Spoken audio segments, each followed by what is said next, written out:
What is going on, everybody? We are back once again with another edition of Wrestling Republic's daily broadcast. I'm stoked to be here. Happy Tuesday, everyone. It is April 8th. We're breaking down a little Monday Night Raw from last night, and I'm stoked. Let's get into it. Let me introduce my co-hosts to you really quickly. First and foremost, I'm going to send it across the pond. We've got the man who made that fine entrance song, the host of Take It to the Table, Chaos himself. What's going on? Happy Tuesday, my friend. Happy Tuesday. What's good, everybody? I hope everyone is good, enjoying this lovely weather here in the UK.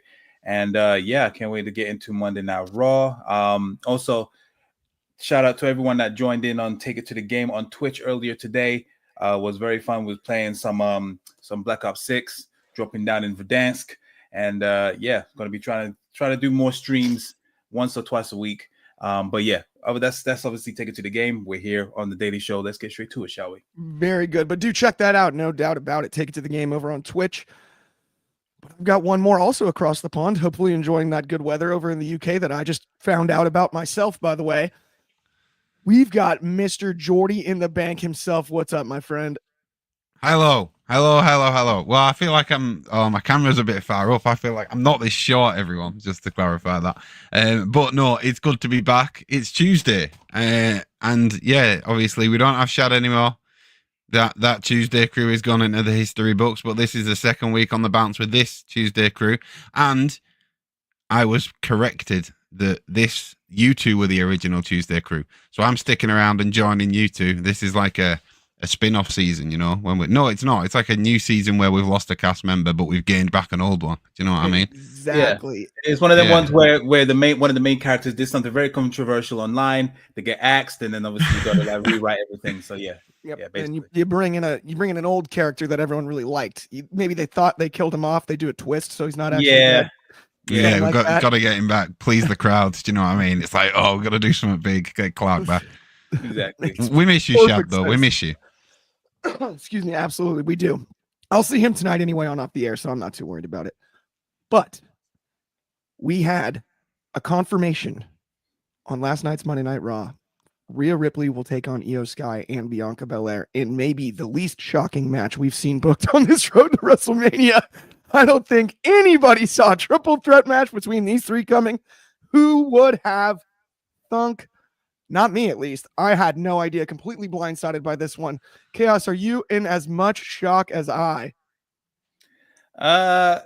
Kinda. I mean, because this definitely this is one of them major swerves that's come out of this WrestleMania season in terms of, I think we all had it on our bingo card that Rhea Ripley was going to go into WrestleMania as champion, but they've thrown this hatchet in there. And while it kind of makes sense in terms of, you know, Io has always beaten Rhea, and now they're really implementing this third wheel perspective in there, because for the longest of time, before they even put it, made it apparent, I always thought that Io Sky was like the Miz in the situation when it was the feud between Rock and Cena, where obviously you're the champion, but there's already a bigger thing happening here. So, and I don't know, I don't want to say that they have, but I feel like because they teased last year when Bianca and Rhea were both champions that there's going to be a feud between them two at some point. I kind of feel like it kind of gives off those vibes like, oh crap, we actually did tease it. We got to shoehorn this in somehow. And then you got to have Rhea in a blockbuster match at Mania. So let's just try and combine the two, and then, you know, and then obviously make Io take the unfortunate the back seat, where even though she's champion. So it's a really weird one. I don't really agree with certain, you know, they're fighting for a title, but yet still they're too busy barking at each other in regards to Rhea Ripley and Bianca. So it's like, clearly this is bigger than the title, even though they're vying for it. It's a really weird scenario, but we're here. It is what it is, you know. Rhea Ripley played her, you know, I'm the mommy and I get what I want card, and she's in the triple threat. So after all this, I really hope that Io actually retains. If we did a prediction episode, I want Io to retain out of all this, because I just feel so bad for her. It's funny you say that too, because it's been kind of messy, and I would not have said that like a month ago. I wouldn't have said like, "Oh, I really hope Io retains the title in a triple threat against these two at Mania." But that's exactly where my head's at. Actually, that's who I want to win because she's just gotten messed around. 100%, 100%. And the other thing is, going back to the Rumble, as much as I'm aware of how over Io Sky's been for a long time and popular she is amongst fans, the reception she got compared to other women in the Rumble, I was stunned by how over Io is right now. And I think part of that is the reason that she was inserted into this feud, because she got easily top 3 loudest pops of anybody in that women's Rumble opening the show. And I was kind of blown away by that. But at the same time, I mean, we had that special referee match and Rhea signed the contract. In my eyes, it was like, okay, the writing's on the wall here. We're getting a triple threat. I don't know. Jordy, what were your thoughts on the execution of it? And I guess if we're doing early predictions, unofficial predictions, what do you got? Yeah, like we were joking, obviously. It was pretty much telegraphed that this was going to be a triple threat. Everything was just going through the motions, wasn't it? We were just going through things that we had to get through to get there. The special referee match was a fun little diversion on the journey to it. I think I kind of agree that it did make Pierce look a little bit silly to do that, but you know what? They actually acknowledged that, and he said that was my mistake. But my prediction would probably be similar with Chaos. You know, I would probably let Io retain. I think a loss would potentially hurt Io at this point. Not with the fans. The fans love her, but I just, because of the way that she is literally getting overlooked by Bianca and Rhea right now, in the way that they're just palming her off. Do you know what I mean? Literally just palming her off every time she tries to jump in. Every time she tries to talk, they just palm her off. So if she then loses, she really doesn't come out of this looking great, and I don't think I want to see that with Io. I think if Bianca and Rhea both lose because their frustrations with each other have blown over the top, and Io capitalizes on that, then I think all three come out with a decent direction. Io's still champion, and Bianca and Rhea, some point down the line, are going to get that one-on-one, and it'll be blockbuster.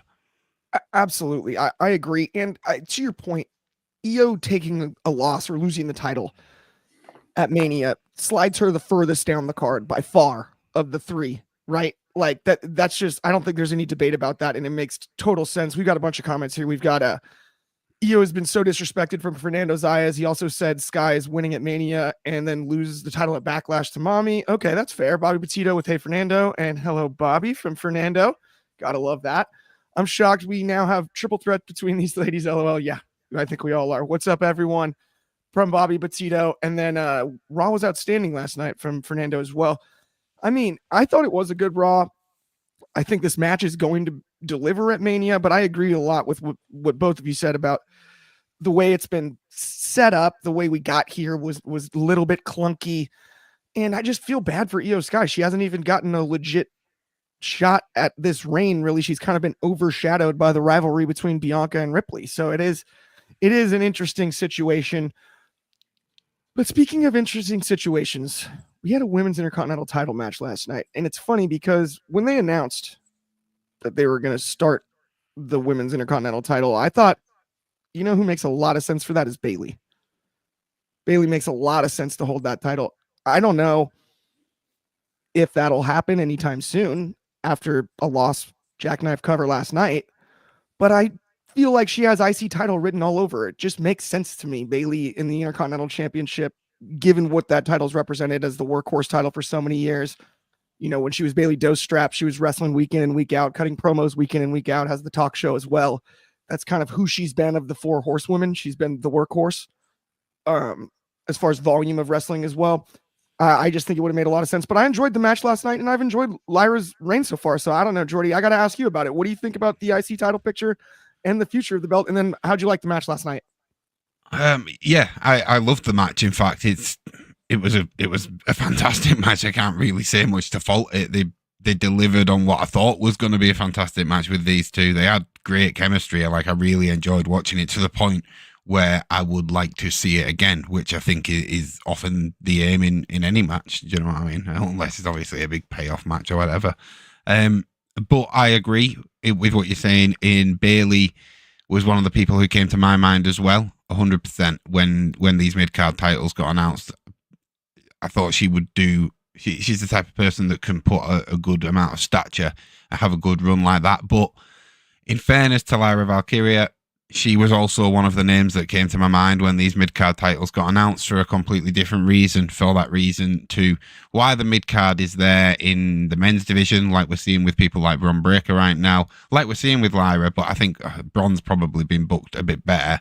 They're there for someone who's perhaps come up from NXT to give them a run on the belt, but not the main belt, not put all that pressure, not put all that spotlight on them.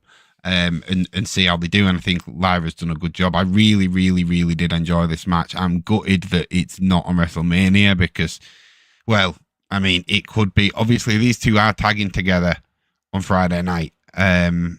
Do they win and then head to Mania and then kind of have a fallout at Mania and go to Backlash and run this match back? That could be an angle for sure. Do they fall out on Friday and head towards a rematch at Mania? That could also be the case. I don't know, but I want to see this match happen again on a bigger stage because I really think they've got more to give. Even though it was such a great match. I really like what you said there, and I honestly like both ideas. Whether the fallout happens Friday and we end up with the match at Mania, or the fallout happens at Mania and we end up with the match at Backlash, I have no problem whatsoever with either scenario. Mm-hmm. As far as like anybody else, because Bobby asked right here, who would you guys like to see go for the title? And then he also mentioned Kalani Jordan from NXT. I would love Kalani Jordan, but I mean, to me, Bayley still makes the most sense even after taking this loss last night. WWE kind of likes to do that sometimes, get one over on somebody who's maybe the next champion. Not so much recently, but in the past, historically, we saw a lot of that style of booking in WWE. So that one sort of adds up in my head still. Maybe that's just some scar tissue, but what are your thoughts on this one, Chaos? How do you feel about the IC title picture, the match last night, and either of those plans, maybe Mania or Backlash for the potential rematch? Yeah, I mean, the match was great. I feel, to be fair, it exceeded my expectations. I'm not going to lie. Because Lyra Valkyria, even though she's good, she hasn't got that wow factor for me, but yeah, the chemistry that they both have, it was great. So I would love to see them run it back again. Would I want to see the match happen at Mania? Probably not. I feel like you need to give Bayley something of a memorable moment as what she had last year when she won the women's championship against Io Sky. Whereas this one, the big moment could be the actual fallout, or she does a big heel turn after they challenge for the titles, because I don't think Liv and Raquel, whoever they're gonna face, they're not gonna lose at Mania. So yeah, I think you would have to give Bayley a big moment, and then obviously run back their match at Backlash. So yeah, I'll be fine with that. I think probably save the heel turn for Mania, because that you want it to be on a big moment, and it's just like almost a full year. You know, she was one side, and now she's defected to the dark side in over a year. So yeah, I would say that, and she's had a good run as a babyface so far. So I think it's time for her to be a heel, in my opinion. And they teased it at the end of that match anyway. So yeah, that's I'll wait for that. Absolutely, I'm in for that. Yeah, I mean, Bayley's done so much in the WWE, it's hard to find new stuff. And I think that's also why I'm just so convinced that she's got to win this IC title at some point here. Yeah, right? 100%. She's run out of new things to do. And that's one of them. There's no other real potential threat to Lyra's IC title. I think someone that has a bigger name has to take it away from her. And I think, if it had to be anyone, it would be a heel Bayley, I would say. The only other one I can think of is maybe a post-Mania Roxanne Perez. I think that could make some sense. I could see that if you get like a post-Mania call-up, not right away, but or even a Nia Jax, maybe. Nia could work. They fought at Queen of the Ring and Nia beat her there. So if Nia came and beat her again, I think Bayley's the best option. I agree. I think she certainly would. And I'd say Perez, because I feel like they're probably going to try and push her as a babyface when she comes in. That's true. And then because they've been teasing their rivalry, I'm like, to the point where I'm surprised they're not running it at Mania. But yeah, good point. I think Perez will be your best one. Yeah, no, Perez, and I think she's going to be a babyface on the main roster as much as she's been doing good heel work or has done good heel work on the NXT program. It's a perfect segue in as well, because if Bayley's a heel by that point and she starts beating down Lyra after a match or something, and Roxanne comes out to beat up Bayley, it's not out of character. Yeah, but it's gonna get cheered in this situation, and then it's a perfect segue into her being a babyface on the main roster, I guess. And she was pretty much the babyface role in the Rumble as well, right? Yeah. So true. People were so happy to see her in the Rumble. That was like she put on such a good performance. She really did. She really did. Did she last the longest? Yes, I think she did. She holds the record. Yeah, she holds the record right now. Yeah, it was like an hour, right? Yeah, an hour. Yeah, Bayley had the old record. That's actually funny. It gets beaten every year at this point. Well, especially because Bayley and Roxanne kind of get the comparisons too, and like, you know what I mean? They have the friendship that goes back, right? I mean, we saw the match between them two on NXT this year, literally. So like, that would make a lot of sense for a first rival for Bayley. I think we kind of broke that down. Well, we connected some dots there, guys. We got ourselves to like the summer with the women's IT title picture. Once they switch it up, and it's going to be flipping Maxine taking the title from Bayley, probably. Maxine Dupree, 100%. I would love that, just to clarify that. That is so one day that will happen. Oh my God. Okay, let's talk really quickly about our friends over at Etsy. If you haven't downloaded the app yet, head over to the App Store or the Google Play Store. Head to the upcoming streams section. We have all kinds of good stuff coming up for you, especially Mania week. We'll have tons of live streams. The best part is once you've made your profile, if you join, you can come on as long as you've got a cell phone, basically. You can either talk or you can turn your camera on if you'd like and argue with a bunch of us. It's me, Takes, Big Ant. We've got We the Ones. We got all kinds of guys. Ben joins us sometimes. It's a blast. Sunday morning, that'll be at 9 a.m. Pacific and noon Eastern. That's, I believe, 5 o'clock on the East Coast if you'd like to join. And then we'll have tons more during Mania week as well. So check that out. Go over to the App Store, no matter which phone you got, and download it. But let's keep today's show rolling, my friends. Because Bobby, quickly going back. Yes, sir. Because of the history with Bayley. Heel Bayley and a Dakota Kai taking it off Bayley also very much works. That's a great shout from Bobby. Yes, it is. I'm all over that. Alrighty. Let's talk. Sorry about that. I got confused there. I got on the wrong window. That was bad. A little technical difficulty on my end. Let's reset for a second. Okay. Glitched. We've got El Grande Americano, the big American. He wins last night with a diving headbutt on Dragon Lee. They took on the LWO, and it looks like we're getting Rey Mysterio versus El Grande Americano. Is mask versus mask? Ooh. You know what I think we're missing out on, guys, here?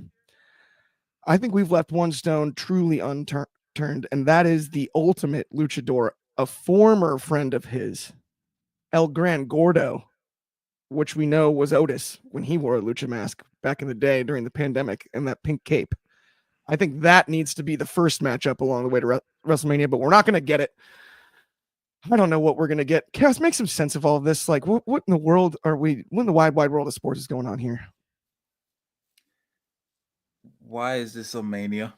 This match should not be happening. Look, I would say right now, this match is simply here to replace the Owens and Orton match, because this is something that has just been clearly made for Raw, something for TV.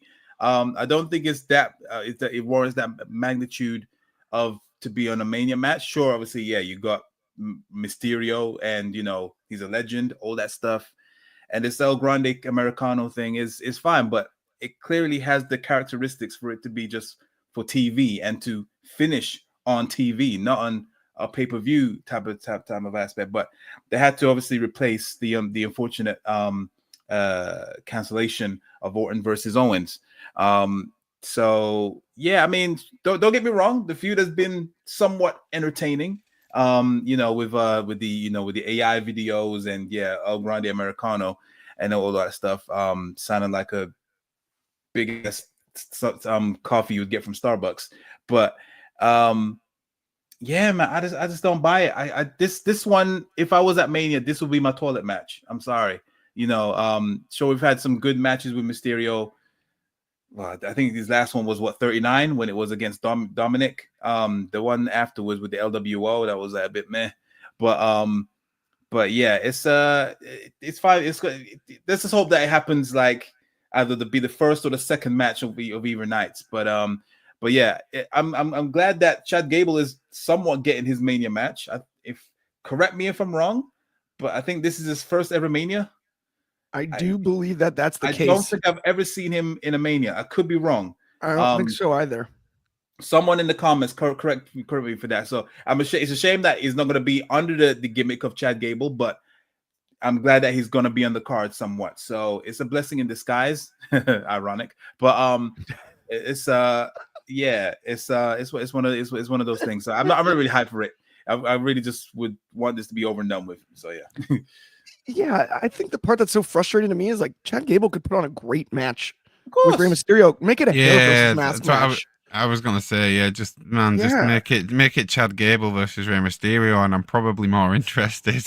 Yeah, that's what I'm saying. Which makes it so even more evident that they just have something against Chad Gable. I don't know what it is. Look how close he was last year. Unless he wanted to do this, it does not make sense to me. That's where my head's at with it, right? Unless Chad Gable was like, I pitched this, I love this idea, I find it funny, and everyone thinks it's good. I just don't get it. I just do not get it. Was it Cody who had a story where Rey Mysterio just came up to him and was like, "Oh yeah, I want to do something with you at Mania," and if Rey Mysterio is just still going around just being like, "Hey, I want to do something with you at Mania," it just should be Chad Gable. It just should be. Yeah. It could even be a triple threat tag match. I don't care. Have a big multi-person match because get the Creeds on. You know what I mean? Get Zelina on. Get Ivy on. Get the full gang in. Let's have a party. But I don't know. I don't know what it is. They have something against Gable and the Creeds. It's like we say, it was so close last year. We rewind 12 months, and it was him or Sammy that was going for Gunther, and my God, a lot of people wanted him to get it. We weren't mad about Sammy because you can't be. We love Sammy. We love Sami Zayn. But it just felt like maybe this one should be for Gable, right? It feels like that was his whole gimmick. He just said it just means more, and I think everyone went, it probably does. Yeah, let's have him do it. And I'm sorry, they have something against him. I don't know what it is. Maybe they don't like his face or something. I don't know. But they covered it up now, bro. That's what I'm saying. El Grande Americano was funny one time, right? Yeah. But it shouldn't be a long-term gimmick. And the worst part of this is it took a long time for him to knock the dust off Shorty G. Mm-hmm. So now we gave him another corny gimmick. But this ain't Shorty G bad. Don't get me wrong. It's not. It's somehow actually better than that. Yeah, literally, they named an Olympic wrestler Shorty G. Vince was like, you know what we ought to do is emasculate the Olympian. Yeah. What an idiot. that is one of the worst. To be fair, they did it to Kurt a bit, but he just made it hilarious. And Gable started doing that. In all fairness, as well, Gable turned it with Otis and thank you and shoosh and all that stuff. He turned it back round, and now look where we are again. He's saying gracias, and it's not as funny.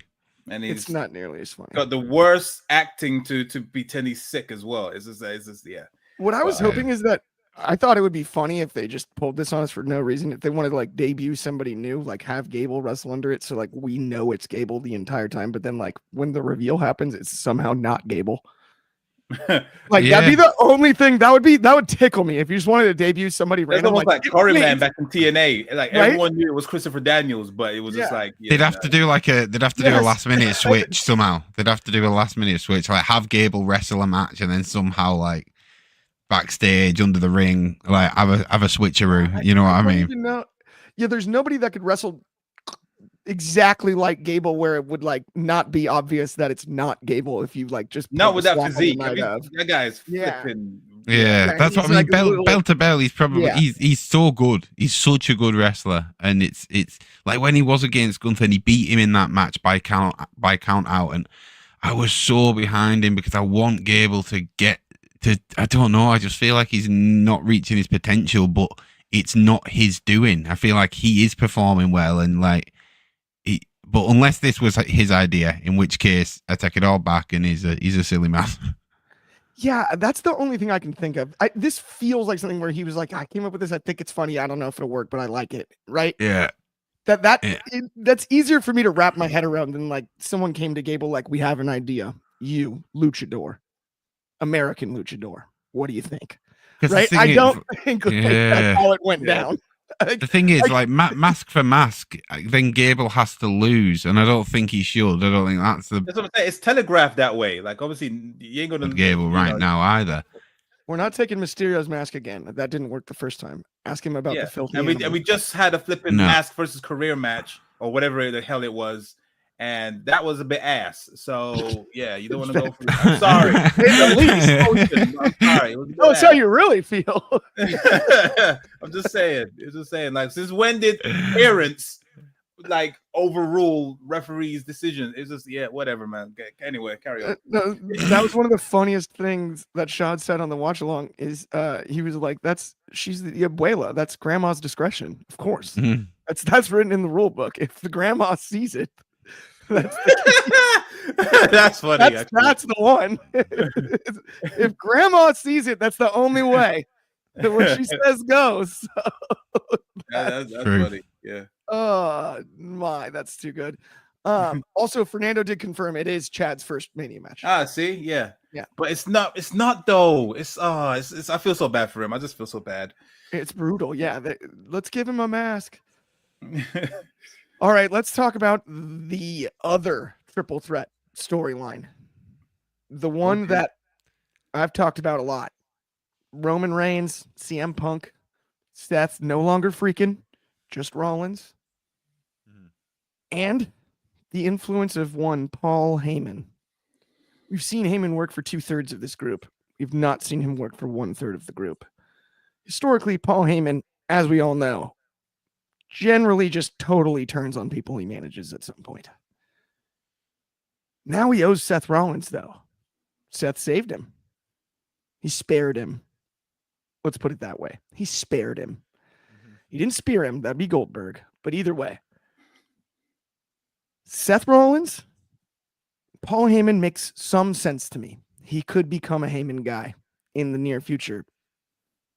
But it never really made sense for Heyman to be CM Punk's guy. Punk can talk. Seth can talk.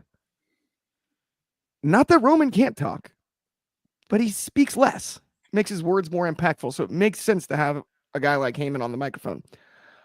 I don't hate it though, other than my one complaint. If it is Paul Heyman sides with Seth Rollins after all of this, last night was too much of a dead giveaway, too close to the show. That's the only thing that's going to bug me about this. Either way, I am very, very, very excited to see what happens here and what Paul Heyman's influence, which he's already flexed on this match. You know, it's the main event, blah, blah, blah. What his influence is on this match, because I believe it will be heavy no matter what it is. I hope we get a surprise. I'm not sure. What are your thoughts, Chaos? I'll go straight to you. Since when does this all of a sudden become the Paul Heyman show? You know, it's a bit of a weird one. I don't know how to feel about it. It's just like we already had all the ingredients right there in place regarding Roman, Punk, and Seth. You know, going all the way back to War Games, and even before that, you know, you have 12 years of history with Seth and Roman, and you know, all culminating at the Rumble, and then again at the Garden, at the Steel Cage. It was like all the ingredients were there. And I just feel like they're really leaning heavy for the custody of Paul Heyman. I mean, like, what chokehold does this guy have? I mean, I get it, but at the same time, I don't. And I just feel like now Seth Rollins thinks like Heyman owes him a favor. He doesn't owe him jack. Like, what, just because you refrain from stomping his face in? I'm like, who are you? Like, I'm not feeling it. And then now I'm feeling okay. So who's gonna come back? What, Lesnar flipping Michael McGillicuddy flipping Ryback, and then somebody's gonna get Cesaro to come out of loan him for a couple shows, and then like they say they owe him a favor and all that. It's just weird. It's like almost it's just taking away from what the bigger picture is, which is Punk, Seth, and Roman, and like, or more specifically between just Roman and Punk. You don't need. I don't need to see Seth Rollins as a Paul Heyman guy, and everything else in between. So I'm just like, and then like, I hope I agree. I hope it's not telegraphed that he's all of a sudden he's going to turn on both of them and he's going to side with Seth, because yeah, that's too telegraphed, and we haven't really seen that kind of telegraphed storytelling in a while, not in this new regime. So yeah, I don't know. I'm just. They got one more week to convince me, because before I was really invested, and then now this one I'm just like, what the hell does Seth want to do with Paul? Like, Paul doesn't really can do anything for him. I'm 100% on the same page. Like, I'm a bit salty about last night. I've been salty about it from the beginning, though. I wasn't even as positive about it, because I thought there just needed to be a reason besides just a. Now, don't get me wrong. If they stopped it right there last week on SmackDown, all good. Like Paul's in Punk's corner, done. Now, what the hell? What's going on here? I think I've got a theory that could have worked, and I think it's that. Now you owe me a favor. I think that's where it slightly lost me, because I'm with you, Chaos. I'm like, what? I'm just gonna go around going way to people and then be like, you owe me a favor now because I didn't punch you.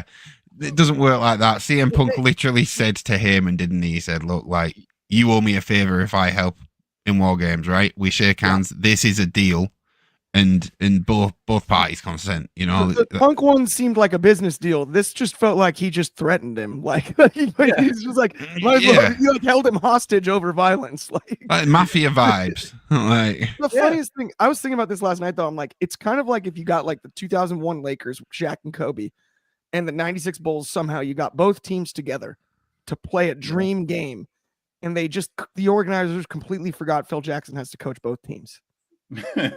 Like, that's what it felt like last night, right? Like, it was just they're like, oh shoot, they have the same coach. I think Seth should have just said to them, like, look, like at the end there with Paul, and been like, look, Punk's out, he's cold, he's on the floor, and he goes, where's Roman? Like, are you really picking the right side right now? You know what I mean? Like, and he's like, I'm going to win this match. If you want to be on the winning side, come with me. That's a bit better than just saying you owe me a favor. It's like more like, come on, bro. Like, I could stomp on your head. I'm not going to, but like, look, Punk's out. Roman's not here. If you want to be with someone who's going to protect you, I'm your guy. You know what's 100%. You know what's interesting is, like, I feel like Paul is going to do something similar to, like, remember when it was I believe it was Roman Brock, and he kind of just threw the title between them. I can see a scenario where he almost does a favor for each of the three throughout the match, and that could sort of make sense to me. I would like that to work out. I actually want him to, in a way. I want Seth to win this match. I kind of do too. Only just because I think he's the dark horse of the three. He's the last choice, right? And I've seen a lot of people saying, like, why would Seth want to be a Heyman guy?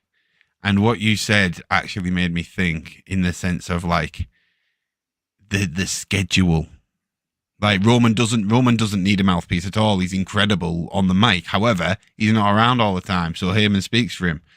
Seth might want that. That might be something that intrigues me in my brain, to think, oh, hang on a minute, Seth might want that schedule. Do you remember when Roman said to him, like, I work 10 times less than you and I still earn 10 times more than you? Yeah. And Seth might just, like, be sick of that finally, like when he turned and joined, like, Triple H and the Authority. Right. We've seen him do that kind of thing and sell out. He's tired of being the workhorse. Yeah, tired of being the workhorse. His body's tired of being the workhorse. His neck, his back. Which it was. I mean, it was evident last year. I mean, goddamn, the guy was. And then Becky could come back as well, and they could be both Heyman people, like a Heyman couple. I think it would be kind of cool if Seth, just thinking of like his former nicknames, right? Like he was the Monday Night Messiah, right? He's been Seth freaking Rollins. But I go back to like the architect of the Shield.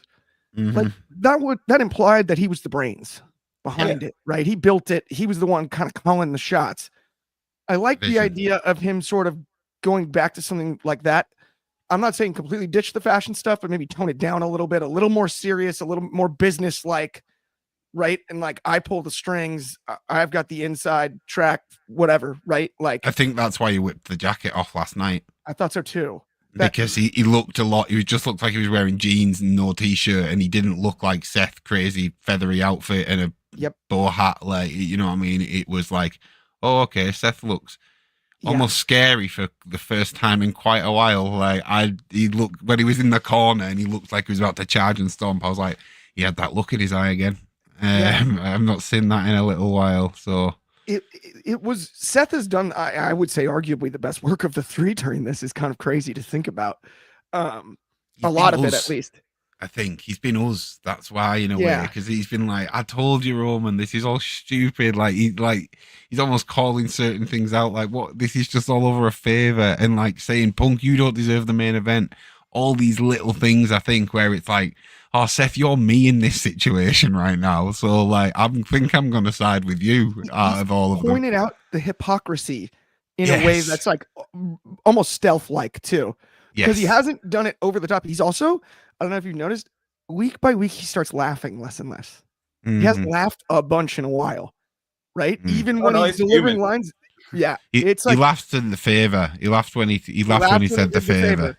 But still, like, he's toned it down. I actually almost think he's used it better when he has, because he's done it less. It's more impactful, right? Like, before, when he would laugh every other punchline, it was like, all right, it was hard to follow some of the stuff. His promos have been better lately, and I already think he's great on the microphone. I'm excited about it. Let's do an early prediction, though. We're all saying we're for Seth, but who do we think's gonna win? Do we all think it's Seth? Seth. You think it's Seth too? Okay. No, I don't. Oh, you don't? I do. Okay. I think it's Seth. Jordy, you go first. Then Chaos. Who do you have? Seth. I think it's I think it's Seth, and it pains me to say it. Similar in the vein to how I think Io is gonna win, and then Bianca and Rhea is gonna spin off into something bigger way down the line. I think that Seth is going to win, and then Punk and Roman is going to spin off into something bigger down the line. Maybe a one-on-one match at SummerSlam or something. I don't know. I dig that. I totally dig that. So you're going with Seth. Chaos, who are you going with? And then the other question is, does this affect the title picture at all? I think something of this magnitude should affect the main title. The person I would pick would be Punk, and with Seth taking the pin. But now, since he literally just said about the title, now I'm thinking, because we all know that Jay is probably going to win the title at Mania, and he needs to have a heel persona. So, like, out of that three, to go for the Raw title that is on Raw, it would probably have to be a heel Seth Rollins, because he's pretty much on the brink of being a heel. And, I guess being a Heyman guy, maybe that could be his favor.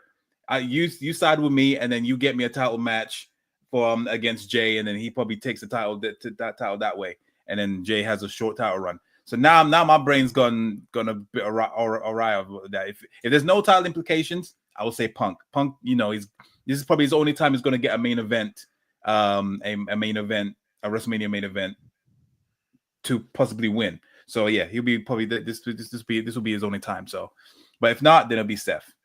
Okay, so you've got Punk or Seth, but that makes sense. Okay, and then Punk if there's no title implications, Seth if there is title implications. Yes, love that. And Jordy, sticking with Seth, right? Do you have a backup plan? Because we did give Chaos a backup plan. My backup plan is that.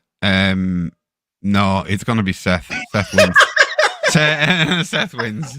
He's got two plans. I'm confident in this one. Seth wins. Poor Roman. Two main I am going with Roman, because there's no way he's losing at back-to-back WrestleManias. No chance. They Well, need he's to had a knock him good down, winning don't streak, they? so I think in a way he could actually, he could give 2. He's had a good winning streak.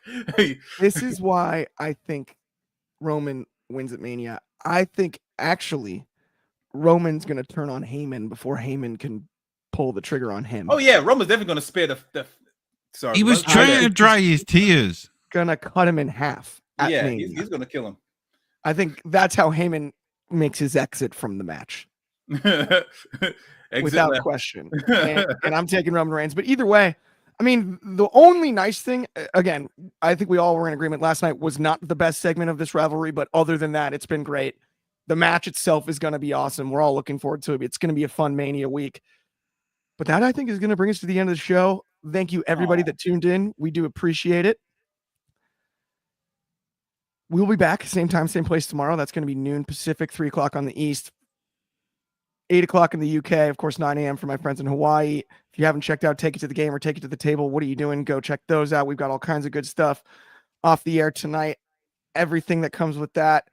Jordy, I'm sure, is going to have a lot of stuff going on Mania week, maybe some watch-along type stuff as well.